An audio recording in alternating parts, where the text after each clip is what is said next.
Hello and welcome to the Overly Animated Podcast, where we take animation seriously. We provide fan-oriented and analytic discussions on a variety of animated shows, movies, and anime, including Steven Universe and Gravity Falls. I'm Dylan Hysen, and today I'm joined by Sam Quattro. Hello. Hey, Sam. Hi.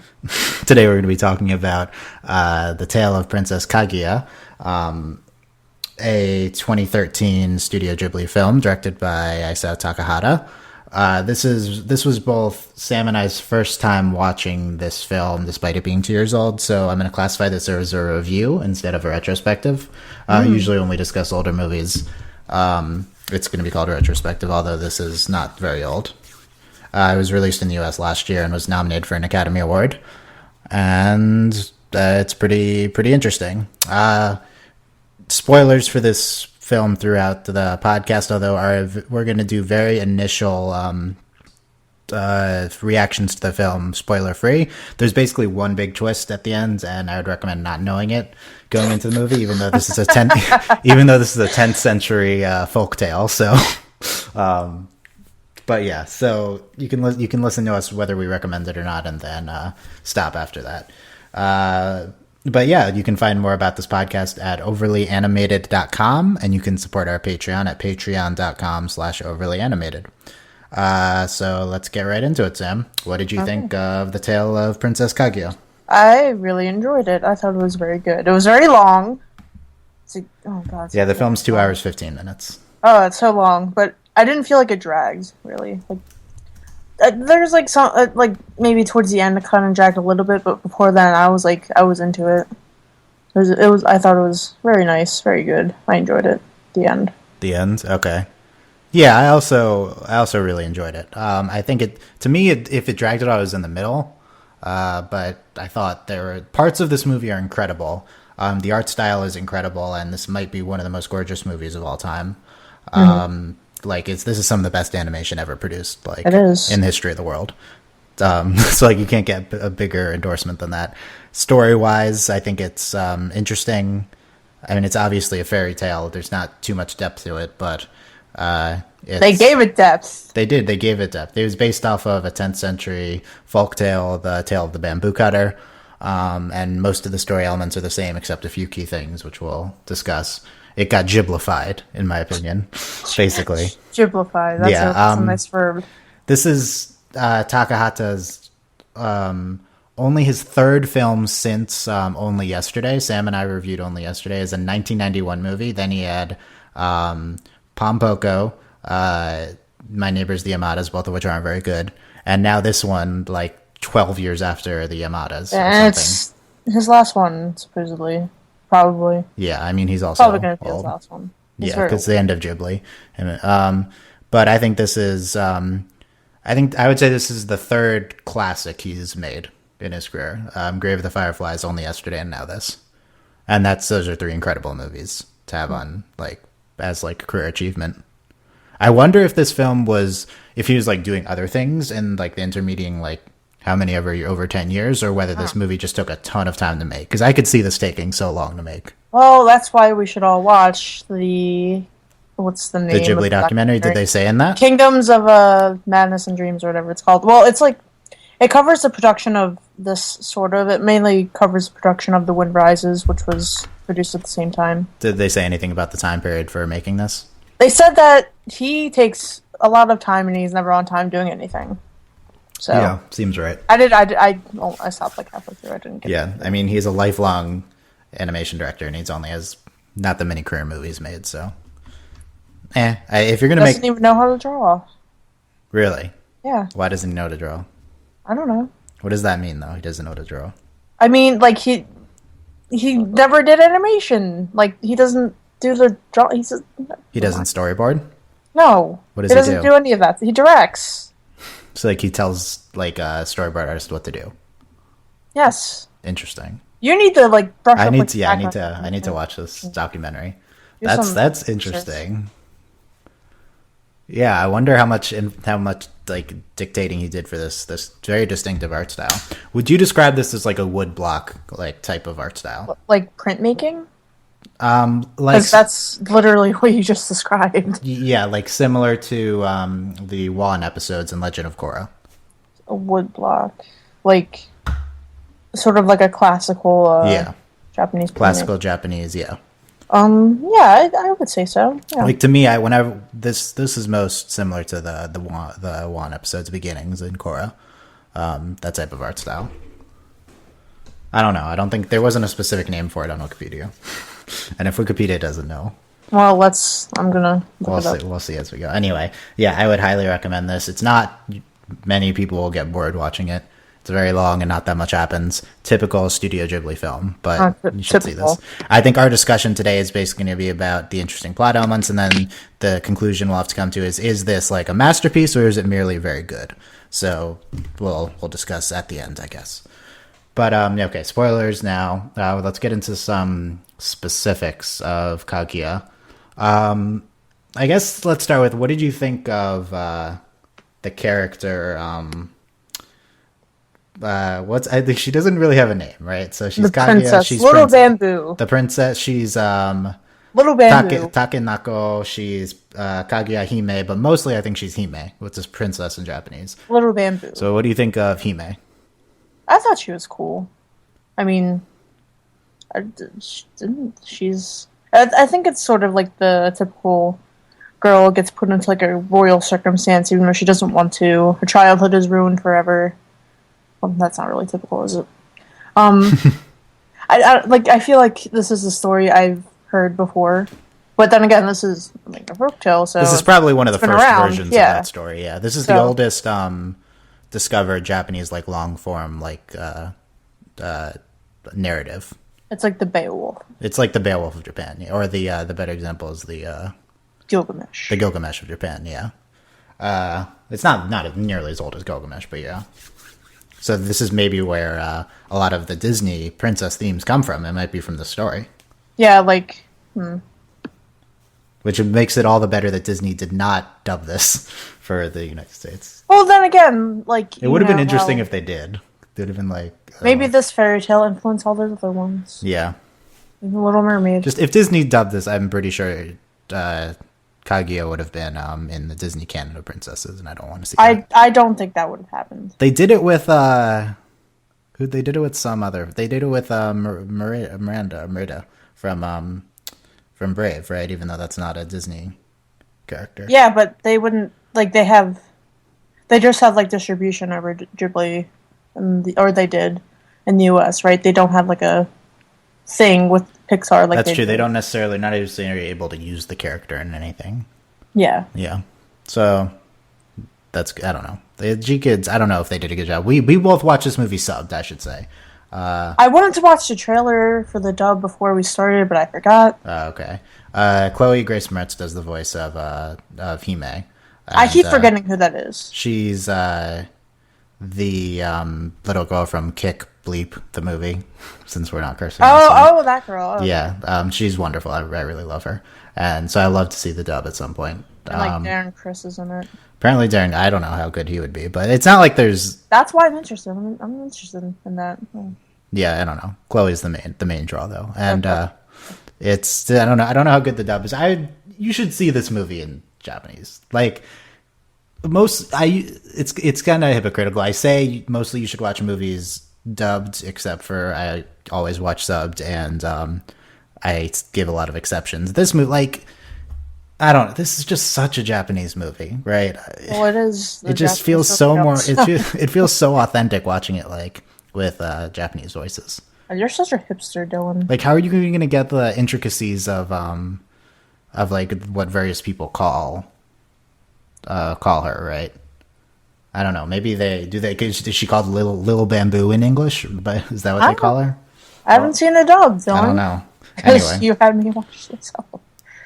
Slice of life movies, I'm much more likely to say. I like watching dubs better because I'm a busy person who has a lot of things to do, and sometimes I can't look at the screen the whole time. You should not. You should not look at the screen during this movie because it's gorgeous. I do what I want. Okay. So the question with this main character of Kaguya / Hime / princess / Takenako Little Bamboo is that Takenako / Little Bamboo is that is she like a real person, or is she merely the main character of a fairy tale? Because I say this because fairy tales don't have a lot of storytelling depth, and I think a lot of times their main characters are just symbols rather than real things. Are you asking this in like historical sense? Like, was she a real person? No, that's not what I mean. I mean, like, do you think the movie makes her a developed character? Oh, that's what you mean. Yeah. Okay. I think so. Yeah, I think mostly. I don't think she's like the most developed character ever. Yeah. Well, I don't think there's. Like, I think in this movie, she's probably the most developed. Of all, yeah, but no, there's none of the characters are great. Well, it's a fairy tale. Yeah, it's not. This isn't a film where the characters need to be incredibly developed. I think she has to stay mysterious like throughout the film because of the twist ending, right? Ooh. Like, oh, she's a moon person, right? So she has to like we have to not know about her that much. She's an alien. She's a moon person, or the moon people are meeple. That's my big joke for this one. Okay. They're the meeple. Okay. It's a Steven Universe joke. Okay. Dylan, I watched that show too.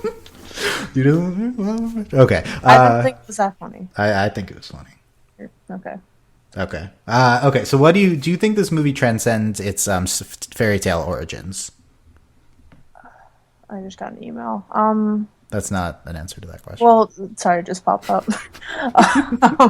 Does it transcend its fairy tale origins? I think. I think it tries to, given how long it is. Yeah. I mean, like, if it was just, like, straight up fairy tale, like, no holds barred, it would be, like, maybe an hour. Not two. I don't know. Yeah. I think it stops and smells the roses, and it tries to, like, you know, make it sort of as real as a fairy tale as it can be. Yeah, I think mostly it's just the folktale or fairy tale. Like, mostly it's the same. But I think it does achieve depth towards the end with a few things. Yeah, I thought it was pretty depthful throughout. I mean, I don't know. I don't know if it's the beginning or middle. Like, the extended scenes with, like, all the suitors. Like, yeah, I mean, all the suitor stuff is definitely in the fairy tale.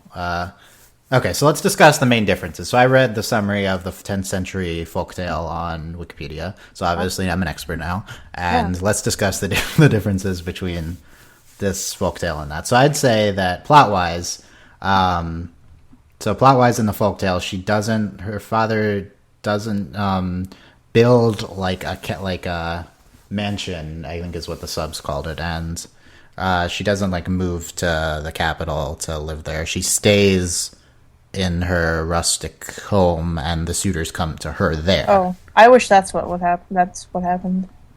Also, in the folktale, her parents give her the name Kaguya because it means shining light, and the stock that she came out of was shining. Get it? Yeah. It's also the moon. Yes. But in the movie, they changed that the name Shining Light to reflect her beauty given to her by the old guy, right? That guy. Yeah. Also, basically, I think the other main difference is that the folktale has more emphasis on the emperor at the end. There's an entire epilogue with the emperor, and like he's less. Should we go there? He's less antagonistic, I think, in the folktale. It seems to me. He wasn't. Well, he was antagonistic in the. Warning now, because I think it's inevitable. Trigger warnings for rape and sexual abuse. I think the emperor is very rapey in the movie. I can see that. Like the one big scene is when he comes to her at the end and he like grabs her from behind, right? And she's like, "Oh, nope." And this is like the biggest. This is like in terms of plot movement. This is where everything happens in the film. Because like this makes her like reject Earth, and you could see. I think you could see this movie as like a parallel to how rape ruins people's humanity, because she's specifically goes to Earth because she wants the feelings and emotions of of like life as a human, and she slowly tried to pair it off, tried to force to be paired off with these suitors, and she says explicitly, I think, I will belong to no one. She makes it several times, and then she's physically forced by the emperor at some point, even if she's just grabbed, and like this causes her to cry out to the moon to come save her, because, and like I see this as like a rejection of the humanity that she so wanted. Like, I don't know if I'm okay, let me try to say it more clear. Like, okay, so she wants to be a human because of all the great things about humanity, and then this like rape analog causes her to lose the parts of being human that she loves, and so she like therefore like sends into action what ends up taking her back home to the moon. Yeah. Like, I think this is like, it's pretty interesting. Like it's not like this is incredibly explicit, but at the same time, it's not like I'm having to make a lot of jumps to get to this to Rape is Terrible parallel, right? Yeah, I feel you. Yeah. So it's interesting how much consent really is such a crucial part of this movie. I think that's the biggest change from the fairy tale into here, is that this movie ends up being in some ways super feminist. And the fairy tale is certainly not that, I would say. Although it does have I don't know if it's like misogynistic, but it's like in typical Ghibli fashion. It's even in the title. Yeah, they changed it. They changed the title from being about the bamboo cutter to being about her, right? Yeah, there you so go. In typical Ghibli fashion, the source material is made more feminist, I would say. Good. Yes, definitely good. And the other thing, it's also in typical Ghibli fashion, is that Takahata adds this theme, as is typical of Takahata, of yearning for simpler, more country lifestyle. Yeah. Because in the folktale, she always stays in the country, and it's never like there's no element of, I want to go back there, right? I want to live my life with this guy who we'll talk about in a minute, and but Takahata adds this element because he seems to be obsessed with city is bad, country is good. Yep. He is. This is something we discussed extensively in Only Yesterday. Is that in Pompoko? Yes. Well, I mean, that entire movie is about. It's about that entire movie is about tanukis and their magical it's powers. About, what's that word? It's for expansion. It's for the city expanding into like the suburbs of the country. Yeah, I remember now. There's that word for that. Yeah, that's the entire theme of that movie. It's like every one of his movies is about this. Wow. Yeah. Thanks, Takahata. I think that's also what he thinks. We discussed this in Only Yesterday discussion. I think that's also what he thinks Grave of the Fireflies is about, which is absurd, but like that seems to be where his priorities lie. Yeah. And I don't think I think that's like a morally neutral statement. Like he thinks this is like this important thing, and this is very positive. And I think if you look at it from an objective moral perspective, it's not good or bad. It's just a thing. Like, it's fine that he includes that as a theme. I don't think it's bad, but I also don't think it's good. That being said, this consent theme that he adds here and this feminist viewpoint is very positive. I don't know. I got an impression from her. Like, once this movie gets well into the entire suitors thing, it's all about how she doesn't want to belong to a man. Well, yeah. Who does, really? I mean, yeah, but this also takes place in whatever, Japan, right? Who does, really?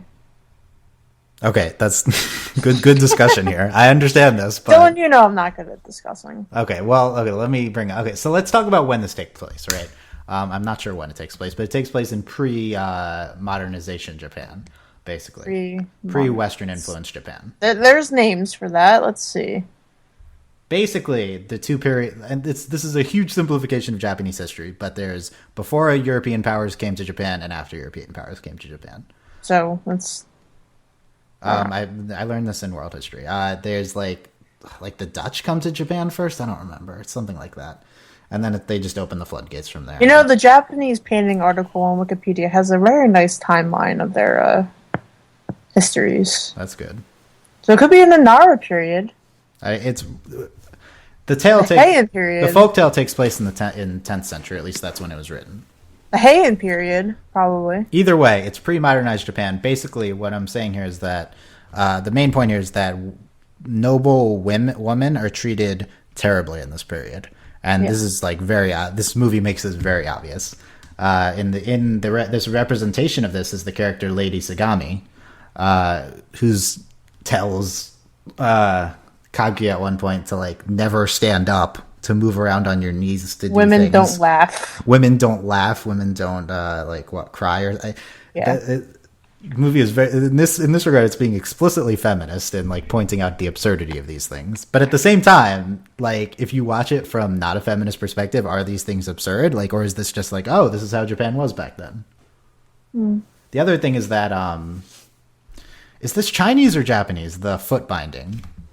Foot binding is Chinese. Okay, but this is the type of thing. I think this is like a good example of that, which is because this is 10th or 11th century imperial China, which is noble women there had their feet mutilated to become like squares in order so they could fit into incredibly small shoes, and then therefore they couldn't walk the rest of their lives. There's actually this really interesting photography project that tracked down like the last surviving women who had that done.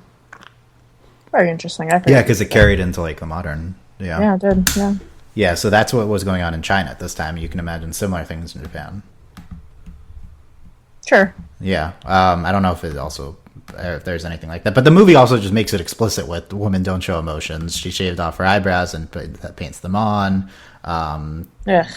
She but not shaves off, plucks them out one by one. Yeah, that's actually what happened. It's even worse. Yeah. I think what's really interesting about how the movie portrays this is that Lady Sagami is not necessarily seen as antagonistic. I didn't get that impression. I didn't think she was like a bad guy. I think it was just like I feel like the time period came off as the bad guy here. Yeah, definitely. Like she seemed kind of nice, but and it seemed like she really did care about her. But it's a man's world, Dylan. Yes, this is the entire point. This time period, yes, and I would say that this is like a condemnation of how upper class women were treated in pre-modern Japan. Maybe you're still treated, I'm not sure, but we should ask Allie. Allie would just default say that yes, this is Japan. Obviously, still has a lot of sexism problems, but I'm not sure if they're saying women should not. And like blacken their teeth. We can talk. Look, if you want to, we can get into how this relates to the current portrayal of like the ideal Japanese woman, the ideal Japanese housewife, which is. I don't think that I'm qualified to make that argument. I'm not either, but I have seen it. This is a frequent topic of animes, so I've seen a little bit on it. It's You can tie this the representation here into this current one, although it's not as bad, but it's still very sexist. It's like that. This movie is a lot. Actually, there's a lot of stuff going on now that we talk about it. It's 2 hours long. Yeah, this was like the middle part, right, or the beginning middle part with her growing up and becoming a princess. Oh, that reminds me. Yes. Why does she just like stop suddenly growing? Yes. Rapidly? Okay. So let's talk about the beginning of the movie. So she has these rapid periods of growth all at once. Then they just stop when she gets. Well, they don't stop. She does age a little bit when she becomes a princess. But it just stops being rapid. Like why? Why did that happen? Yeah, actually, she ages normally. Yeah, she's like, when do you think she stops aging? Like when she gets her period. Yeah. Okay. So we want to talk about how puberty destroys. Wow. Destroys all these fairy tale like innocent features of youth. Well, it does. Isn't this a literal representation of that? Yes. Okay. So maybe that's what they're going for. And like oh god, that's like how your parents nowadays, whenever like you first get your period, they're like, oh my god, I'll call out your aunts and stuff and like tell them you're a woman now. Like, okay, let's discuss that element. So she begins puberty, gets her period, and then the father's like, yes, now it's time to invite 100 men here and show you off and have you sleep in the side room for like 3 days and not do anything. And as soon as possible, we must get you married and then immediately bed you. That's what the movie. He says that at one point. What does he call it? I know. That's the bed chambers. The bed chambers. Prepare the bed chambers. Like, oh, it's subtle, but like I don't know if it's subtle, but it's. I think the movie portrays it as subtle, depending on how feminist point of view you have it. You may not see it as subtle, but like the treatment towards her once she becomes a princess is so bad in so many ways, and that's just so disgusting an element of it. Yeah, like she's probably like 12 or 13 around then, and oh my gosh. Yeah, but in reality, she's like a year old. It's been a year since she hatched. Is that true? She's not that like I don't know if that's true or not. Well, we could see the passage of time through the character that guy. Stemaru. I think Darren that's Criss. how they pronounce it. He's not. We didn't watch the dub though. Well, I'm going to refer to him as Darren Criss because that's all I think about. We didn't hear him. I just keep thinking about him as because I. So at the beginning of the movie, he's like, how old? He like saves her from a. Yeah, how old do you think he is at the beginning of the movie? Like 12.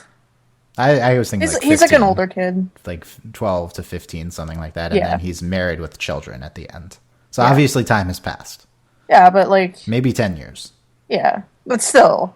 So there was aging at some point. There's a lot of time there. At some point, the movie says 3 years later. Yeah. Okay. Yeah. She didn't look like she aged at all. Let's talk about I think she looked 16ish, like a young, like a Japanese young 16. Like that's what I thought. Let's talk about. Oh, I know what this reminds me of. What? There's this visual novel by Christine Love. It's called Analog Hate Story. Mm-hmm. It's similar, sort of. Why is it similar? We can talk about it later. Okay. It was that same thing I was talking about. How this is like the narrative of like a girl being forced into royalty and stuff. They have similar themes. Okay, cool. Let's just put it that way. Yeah, Christine Love's games are great. I need to catch up on them. Yep. Let's talk about the character of Stemaru.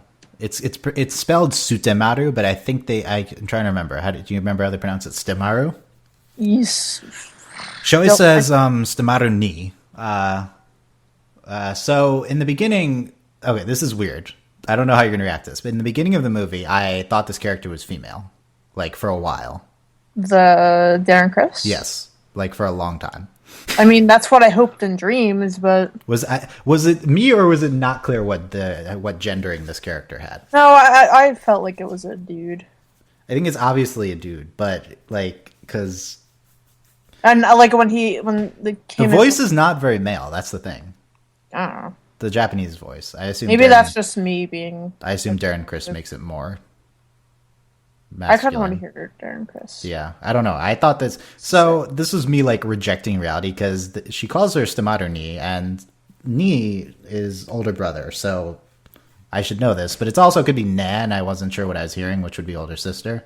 But yeah. So anyway, I don't know how this is the type of thing I'm not sure how the English dub would handle, right? Because she calls her. It's weird because she calls him older brother, kind of, and unless I'm totally off on this, but and then they kind of have this romance sequence at the end. Yeah. So it's interesting. It was all a dream. Okay, there's 2 times this movie has things that might be dreams, but might not be. The sequence at the end with Stemaru, and then the sequence where she runs away from the mansion. Yeah. Which I thought was one of the most distinctively animated sequences of the entire film. Yeah, I thought that was maybe one of the best. Did you like how that was animated? It got really simple animation. It got really simple. It got really fast. It was really cool. Like, I was surprised it did that. That was one of the most distinctive sequences to me in this film. Do you think that was ultimately a dream? Was the movie clear on that?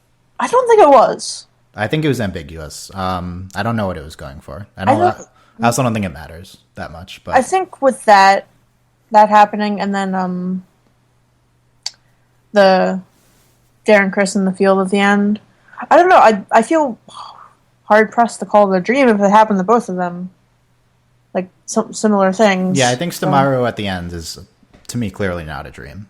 I think it's just the moon playing, just like, hey, I'm the moon. Just like, hey.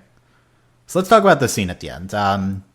Stemaru and so Kaguya / Hime escapes to the countryside again, and she reunites with Stemaru, who earlier she saw stealing from things when she was riding through the city. When he was younger. Younger, yeah. And they reunite, and Stemaru's like, we should run off together. Yeah, but then he has like a wife and kid, and that's kind of... He's like, we don't know he's a wife and kid until after the sequence is over. It's still not cool, bro. Well, we don't know it until after. Don't abandon your... But during this, I was like super into it. Like, this was like really enchanting. the I could. sequence. He had a wife and kid, Dylan. We didn't know that when it was happening. Are you sure? Because I feel like I knew that. No, we didn't. Oh, probably because I read the Wikipedia article. Oh my goodness. Unless he said it when they reunited, there's no way for us to know that. It's possible I'm wrong, but so yeah, this scene reminds me a lot of the spoilers climactic scene from Spirited Away. No. With I don't characters' names. We will rewatch and podcast on Spirited Away a little bit. Dragon guy and main character girl. They kind of fly together around and like they defy gravity and stuff, and it's extremely I don't know, enchanting. What's another word for it? Vivid, exciting, and it's one of the most memorable sequences of that film. Yeah. And they play the best part of the soundtrack in Spirited Away during that. But Yawn. This I think is similar. It's also really interesting. And this one, they're both kind of ambiguously romantic with big brother characters for the main character female also. Oh. It's kind of the same thing. I hate it. Stop doing that. Stop doing what? Just like referring to your romantic interests as. Well, I don't think they're obviously romantic interests, though. I think you could argue both movies are not portraying these things as romances. God, it's like this trend that's happening right now. It's just, don't even. I mean, neither are there. Well, he's he's something else in Spirited Away, but in this movie, they are obviously not related. Well, he's a. Don't spoil it. I know what he is. This is really. I'm weird. not dumb. The end of that movie is quite odd, but here I don't know. I don't necessarily care about them as the romance, but like in terms of what this meant to Kaguya, I really liked it. This is like back. So it's like this is like. Okay, so I talked about how the associations between the Emperor scene and how that like took away the thing she loved about humanity with the rape comparison. Yeah. Now we're back here, and this is the reinstituting of the thing she loves about humanity with Stimaru. And she's like, she feels things, she sees vivid things, and this is the restoration of humanity to her character. That's what the scene is. It's like how in that movie City of Angels, Nick Cage asks people what their favorite thing about life was. And this one girl in the beginning, because he's like an angel of death, and she says pajamas, and she's like 6, and it's sad, but like, why are your pajamas your favorite thing? Anyway. What's the comparison between, what's the overlap of people who've seen this movie and who've seen that movie? I have not seen that movie, but I would say like almost feel like Sam is the overlap there. There are people who've seen City of Angels. It's like, yeah, but it's like Meg Ryan and Meg Ryan. Also seen this movie. I don't know. Maybe there are people, Dylan. That's not the best comparison to make. It's cool, I know. But yeah, I'm just saying it reminded me of that. So in terms of thematically, this is the big themes of the movie. This is the restoration of her humanity and her love for humanity, and I think that's awesome. It's really well done. It was really these are the two climactic scenes of the movie: the scene with the Emperor visiting her, and this scene with Stimaru. What do you think of the fact that both the erasing of her humanity and the restoration of her humanity both involve men? Yeah. Well, the taking away of it is if you're going to have rape comparisons, then it makes sense and it's good, well used. But this one, do you think it's Do you think it's not as ideal because Stimaru is really involved in giving her the positive aspects of humanity back with and it's kind of portrayed in a romantic romantic way with a male. I don't know. I guess it's cool. I mean, like him and like their friends were like her source of happiness and stuff when they were kids. So. Now. Oh my god. Let's compare it to Only Yesterday. Mild spoilers. At the end, she has this. At the end of Only Yesterday, another Takahata movie, she, the main character of that movie, finds a new phase in her life and a new outlook on life and is less disenfranchised with her life. And she finds it through moving back to the countryside. We talked about it before. But also an implied future relationship with the male who Takahata, what are you trying to say? It's the same thing, I think. Now, however, in both instances, the male is not the main part The main part Yeah. is what it countryside. means for the female. Not even the countryside. The countryside is also another factor, but like I feel like primarily it's what it means for the female. It's just a discovery of the female main character in her life. Secondary, it's like also like a re-embracing of the countryside. And then third, it's the male. But the male is still there. Yeah. Yeah. I don't know. I get. These movies are the same. These two movies. They basically. Takahata knows one story. But he does it very well. He does do it very well. But yes, these are the same films. It's this tough comparison as like someone whose feminism is so important to. Like, I don't want these so interesting female main characters in these films to have these climactic revelatory, I don't know if that's a word, moments through males. I don't like that. However, Takahata presents it in a way in which the males is just a vehicle and is not really the important part. Yeah, I don't. It's a toughie. It is tough. I don't think we really came to a definitive conclusion in the Only Yesterday one, and I don't think we will here either. Like, I feel like it's bad. Like, it's not bad, but it's just not ideal. And it's unsurprising considering it's an old Japanese man who's doing it, but at the same time, it's also an old Japanese man who had all these consent themes throughout the film, and he specifically added them from the original folktale. I don't know, bro. He also did co-write this with someone, by the way, for the record. Well, I don't know who that someone is. I'm not looking.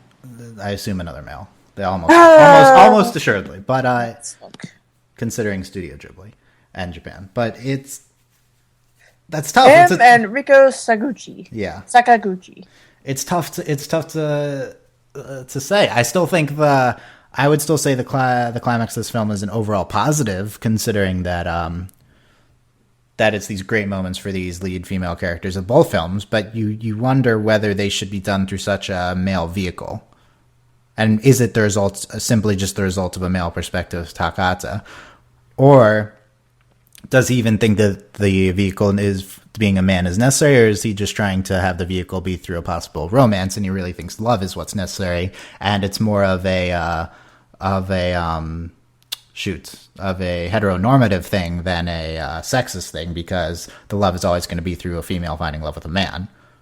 Now, is it more of that, or is it more of a sexist thing with it being through a male? Mm-hmm. Could you see what I mean with the heteronormative thing, though? Yeah. It's like if he wants to be like love can like empower these great moments in our lives, and he has female characters, then it's going to be a male character who's approaching the subject, right? Yeah. Broaching the subject. Yeah, I mean, it's also only 2 instances that we're talking about here, so it's not like it's like, wow, so heteronormative. He did it 10 out of 10 times with female to male, but at the same time, it is both of these. Well, we have to work hard to get rid of heteronormativity, Dylan. I mean, Japan also is incredibly heteronormative, so like even more than us, so it's unsurprising. Maybe the children will learn from these mistakes and build a better future. Do you see do you agree with me though that basically like the climax of this film with the Takamaru character is overall a positive? Yeah, and it's really cool. Even if it's maybe from a male perspective, it was nice. I mean, like, I don't know. Sometimes you just can't let a story spoil you because it's all like straight and stuff. Yeah, well, it's true. That was a really dumb thing to say. I mean, no, like me and Mel got into this extensively at the end of the Ratatouille podcast, like how you deal with the fact that something might be not progressive like you'd like it, but is still meaningful. Yeah, like sometimes you just can't let that drag you down. Sometimes, like I mean, it sucks, but which is basically what Mel says. It's well, me and Mel are the same person. Apparently, you have the same voice, but no, we don't. I don't know. Like it's his art, and I don't know. Will you let this like make you not appreciate his art as much? I don't know. This is different from Ratatouille because this is a female character, and Ratatouille is like super male, and this movie is. Ratatouille is also about a rat. This movie, a male gendered rat, but this movie is very female and very feminist in a lot of ways. So this is not the same thing. Ratatouille has like note that how male it is, and note how non-progressive it is, and at the same time you could still find meaning in the end because the end of that movie is incredible.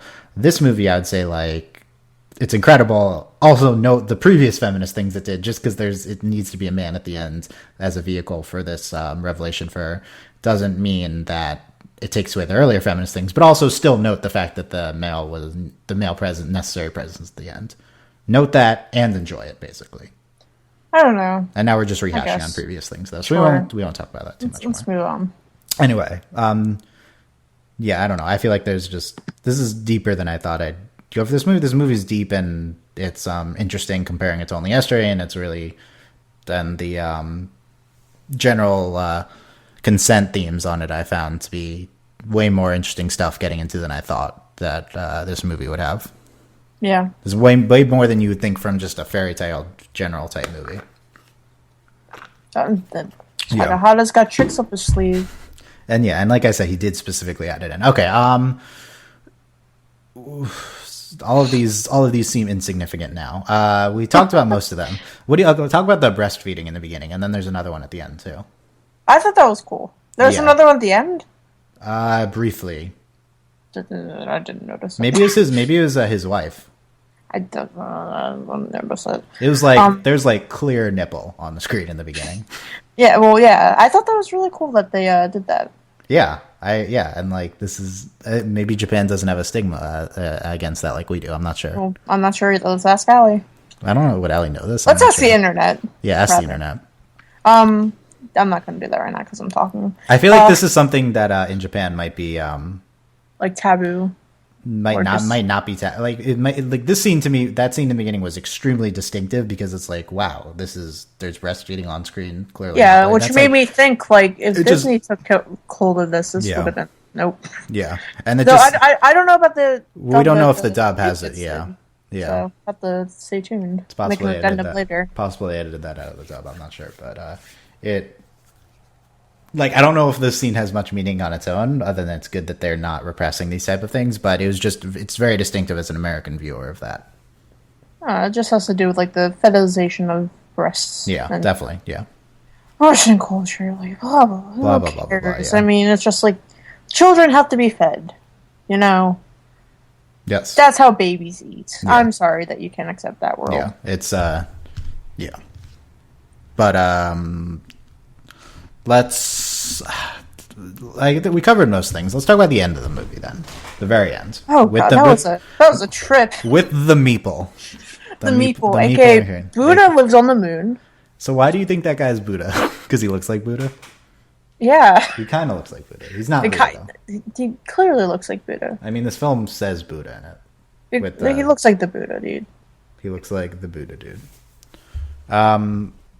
So this is part of the original fable, the fact that she's a moon girl. Which I wouldn't be surprised in because Japan back then was all about Buddhism. 10th century Japan, all about Buddhism. Probably? I assume so, I don't know. That's what the Japanese painting Wikipedia article said. Okay, then I will trust that. It's interesting that... I don't know. What did you find? What meaning did you find behind? What did you like the ending when they come down, take her, they put the thing on her? Should we guess? Or did you find meaning in it? Did you like it?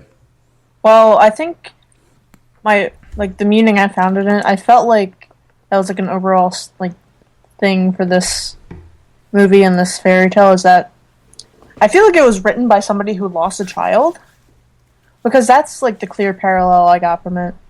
I mean, there's that thing where, like, or at least people say that kids are supposed to bury their parents and and parents aren't supposed to bury their children, and that's sort of what I was thinking about with this. And they had to like let her go and essentially let her die, and yeah, it was sad. I don't know. I feel maybe this movie was a big allegory for the death of a child. It's interesting. I definitely didn't get that, but I could see it. Yeah, I don't know. I thought this whole sequence was very interesting. It's like I want to read up more on Buddhism and Buddhist culture to see if there's like any parallels with that. As far as I know, I didn't see anything in this scene. It's not that I'm some Buddhist expert, but I did take a Tibetan Buddhism class. And yeah, you are the expert, Dylan. I'm not. Obviously. I took one class. Obviously, I'm not an expert, but I didn't make any comparisons between the ending and Buddhism, unless she's like reaching enlightenment. I didn't think that was the case, though. I didn't get the impression that this is her reaching enlightenment. But that's also, why is she from the moon? That's kind of weird.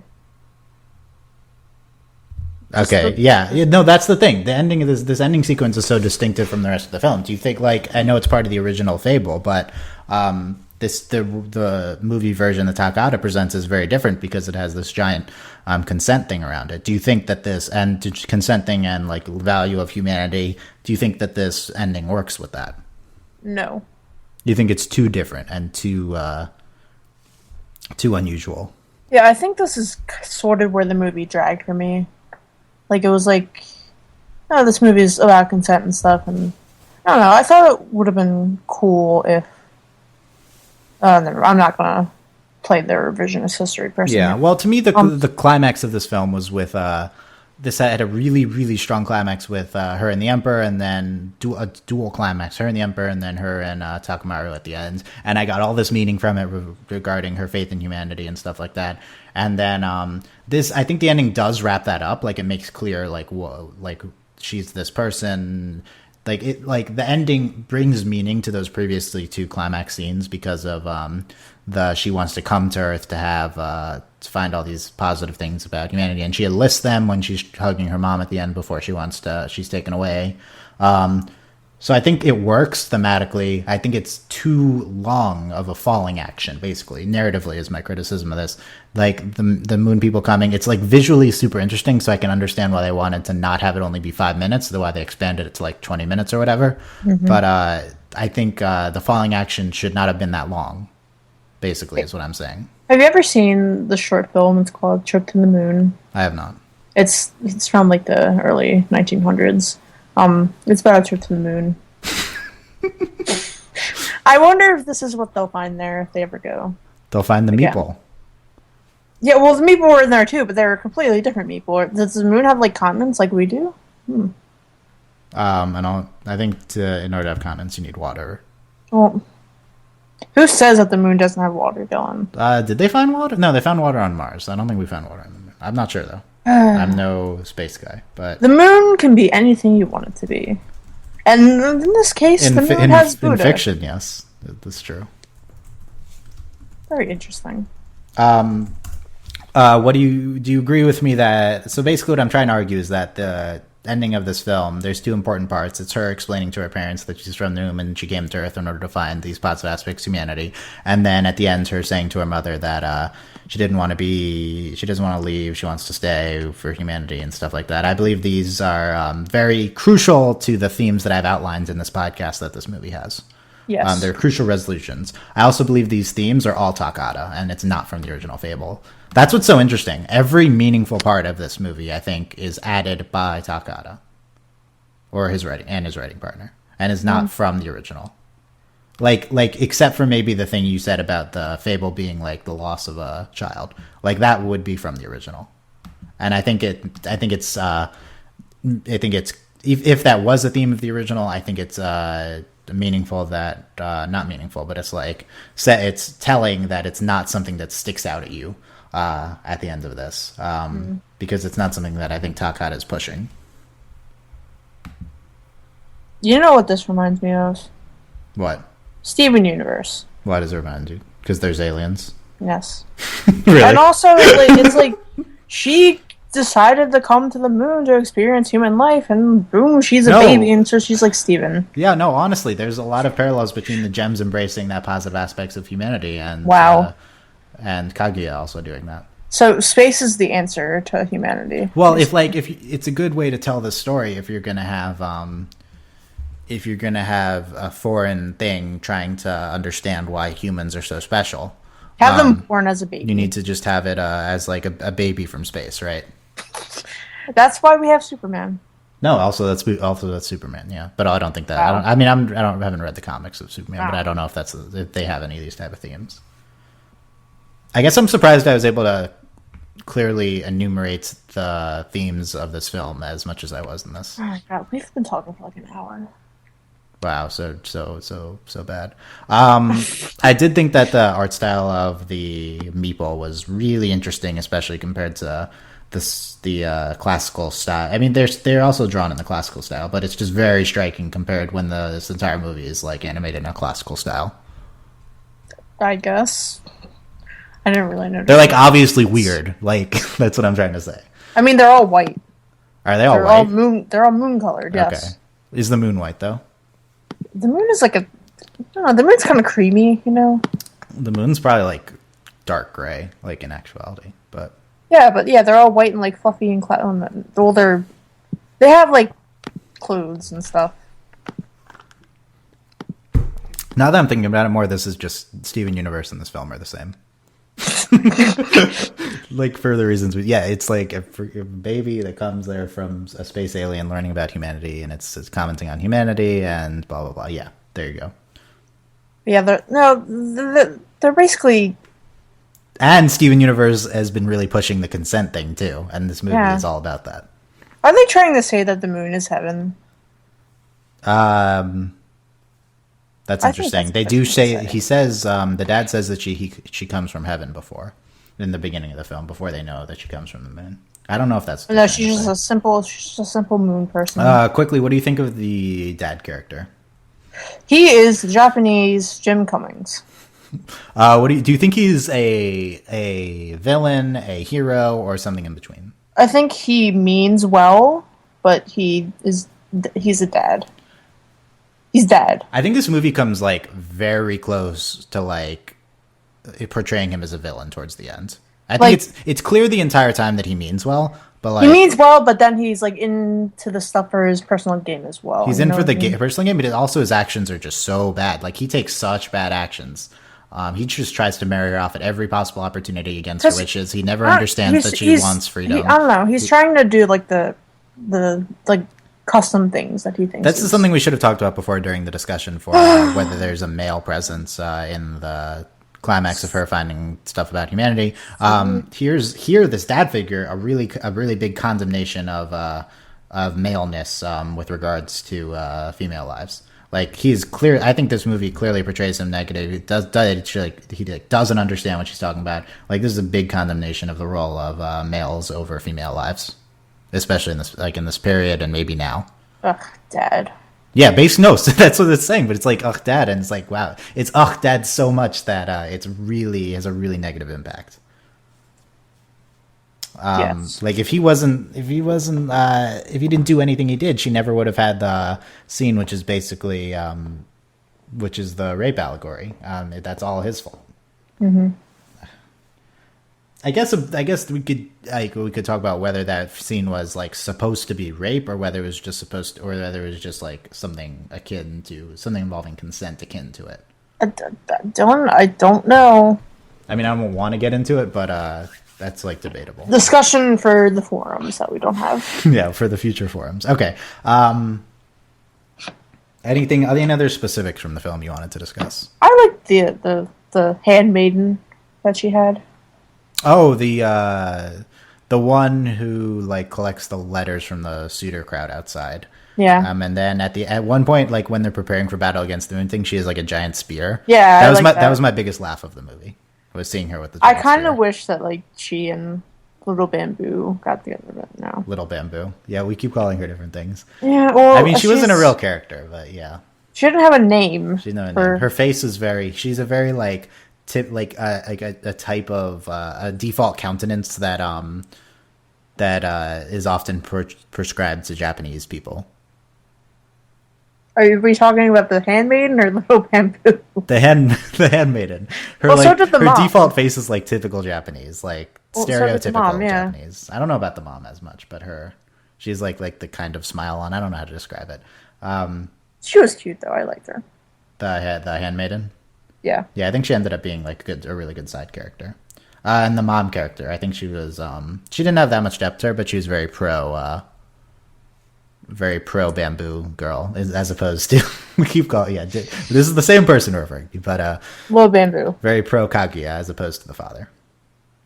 Also, they kept like doing things with looms, but they didn't really seem to Yeah, have. what were they doing? I don't know. It seemed like they were trying to weave something.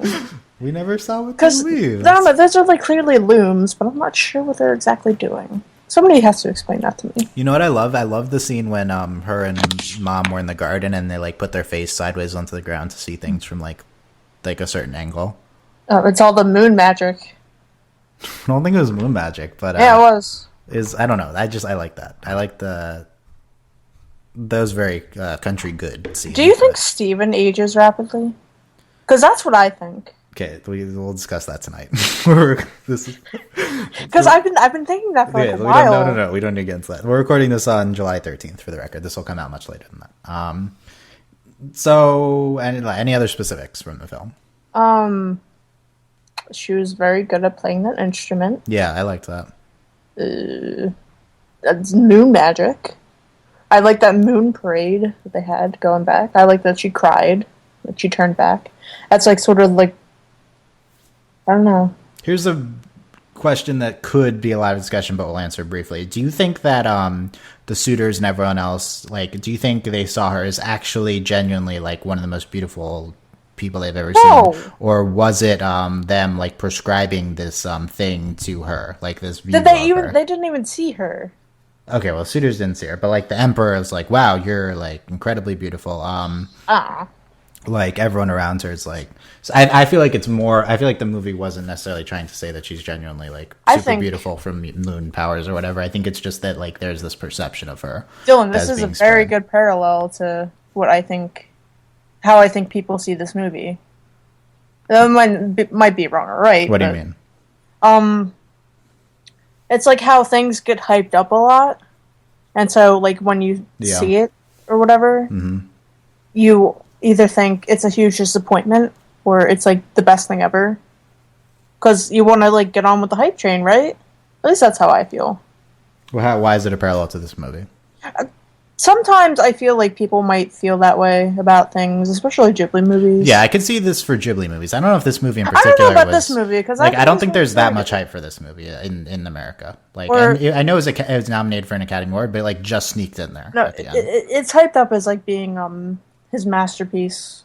His swan song definitely, since it's I'm not sure. I've never really seen this is Takahata's masterpiece, but his swan song. I think it's possible it is. Has 100% of Rotten Tomatoes. Like yeah, but so do a lot of animated films that many critics have not seen. I think that the comparison to Ghibli movies, I think you've stated this before. You think they're super hyped, and then a lot of times there's a confirmation bias with Ghibli films in terms of how incredible they are. Like once we start getting into Nausicaa, Spirited Away, Laputa, Princess Mononoke, like these are movies that I'm going to argue are the best films of all time in film history. And I think Sam, you might say that they're not that good. They're just there's this confirmation bias with them.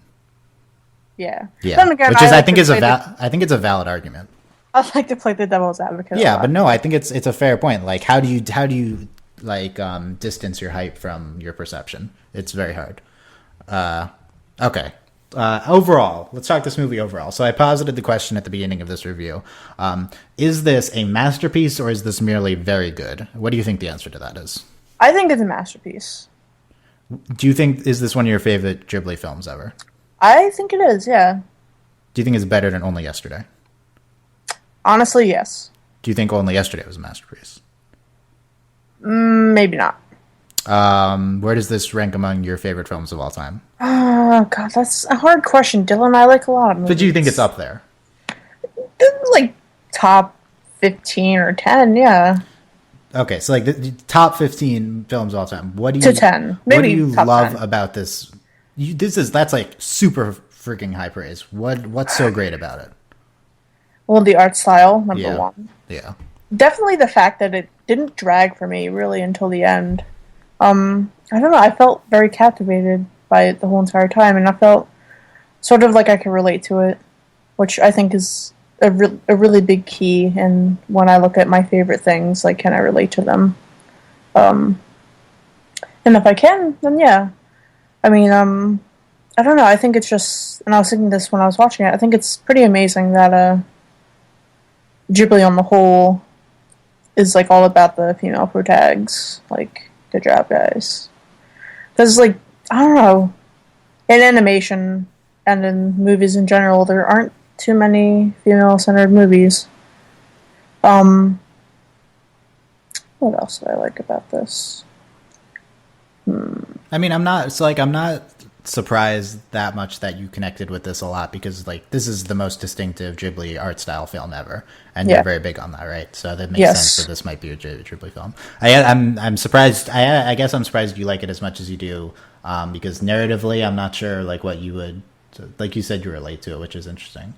I mean, I don't know. I feel like all the thematic conclusions that I arrived at, didn't necessarily mean that much to you. Did they? Like, do you think thematically, is that anything involving this movie that matters to you? I don't know. I still like my loss of a child thing. Yeah, no, I mean that's one too. Yeah, you did seem to enjoy that one. Yeah, I enjoyed it. Wow. I enjoyed the thematic element and the role it plays in the film. Yeah, I don't know. It's hard to say why things are your favorite. You know? Yeah. Like, take for example my favorite movie of all time, Eternal Sunshine of the Spotless Mind. Yeah. I don't know why. Oh, the direction is definitely, like, the filmmaking techniques. Yes. I don't. It's hard, Dylan. Mm-hmm. Stop asking me what my favorite things are. Okay. I mean, it's cool that this was one of your favorites. Stop making things into lists. That's cool. I think I'm personally I can't be as high as you on this, because you're basically as high on it as possible. But I think this is much closer to masterpiece than very good. It might even be a masterpiece. I like this movie more after this podcast. I will say that. I didn't necessarily, like, a lot of times I'll say this podcasting really helps me to explicitly state the themes that I'm putting together in my head, but haven't necessarily gotten there. I actually got there on a lot of these themes while discussing them, which happens a lot. And now that I know that these things are here, it's a more meaningful film for me. It was already very good. The art style is incredible. It's just interesting on its own, but when you add in these good bad elements of humanity and the consent themes, it really comes together into an all-time classic, I would say. It's I don't know, like, I think this and Only Yesterday are better than Grave of the Fireflies for me, but it's been a while since I've seen them. It has too. I will need to reevaluate. I have to get back to you on that one. Yeah. I think the one thing about that movie is that, like, it makes people cry, so that's why people like it so much. I think people have a bias towards things. People sob. Yeah. I think people do have a bias in terms of critical quality towards those things. But I don't know if this is better than Only Yesterday. I really like Only Yesterday. It's hard to have a movie that's better than Only Yesterday. And that's like your slice of life heaven. Yeah, that movie is slice of life heaven. This one is a lot of slice of life heaven too, but not as much. It's got the mystical stuff at the end. And where does this rank? So I have this Ghibli movies list. It's either in the Incredible or the Elite tier. I don't know if it gets up to the Elite tier. I feel like I'm going to push a lot of the Miyazaki movies. I'm going to think of them as not as good as I remember, but I'm not sure. Like, yeah, that's another thing that gets to people, nostalgia.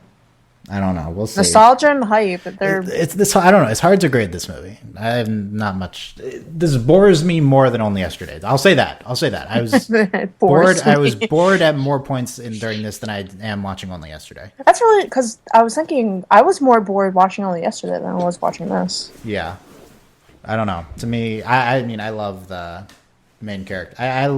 Main character of Only Yesterday over main character of this film.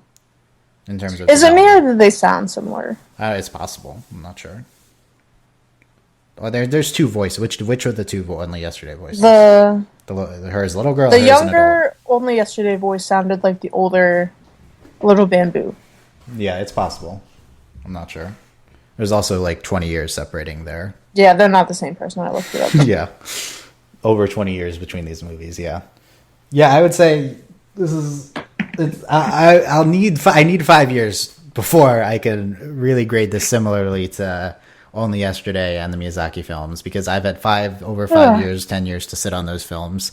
I just watched this one today. I don't know. So look for the review 2020. So we'll do a retrospective in 2020 of this film, and then we'll really get into it. C-Lab 2020. All I know is that it's incredible and a classic. I don't know in terms of is it better than other classics or not. I don't know. That's hard. It's really hard to say. I don't know. This is also, I think, more different for me than other Ghibli movies are than most of the Ghibli movies. What? This movie is more distinctive from other Ghibli movies than any other Ghibli movie is distinctive from any other Ghibli movie. Okay, so it's the most distinctive Ghibli movie. Probably, because the art style really sets it apart. I mean, it's like Mononoke in terms of plot elements and this in terms of artistically. I mean, Yamada's, we'll discuss Yamada's, but that also I feel like much I kind of want to watch Yamada's. I want to do that with you. Okay, we'll do that at some point. That's not my priority, but... Well, someday. 2020, we'll do that. Well, I mean, we're going to do it. It was only 20 of these, so we're going to run out of Ghibli movies to do at some point, then we'll have to do Yamada's, but... Okay. Yeah, so that is there in conclusion. Next one I want to do with you, by the way, is Poppy Hill. Oh, fine. That's going to be interesting. Is this better than Poppy Hill? Poppy Hill is one of my favorite movies ever. I have to rewatch that one. Is this better than Poppy Hill? I watched that on a cold December night at 4 a.m. I really like the painting of the one girl doing it. The elements of Poppy Hill that I like are, I mean, we'll get into this during this. Poppy Hill to me is the movie I most love the aesthetic of. That's a very you way of describing it. But like, I have to rewatch it. I really like the title. That movie's aesthetic, I still am part of, like 5 years later, I still partake in it by listening to the soundtrack like constantly. So 5 years. I think it's been, I think that was 2011. It's been 4. So it's been 4 years, yeah. Or is it 2010? I don't know. I don't know.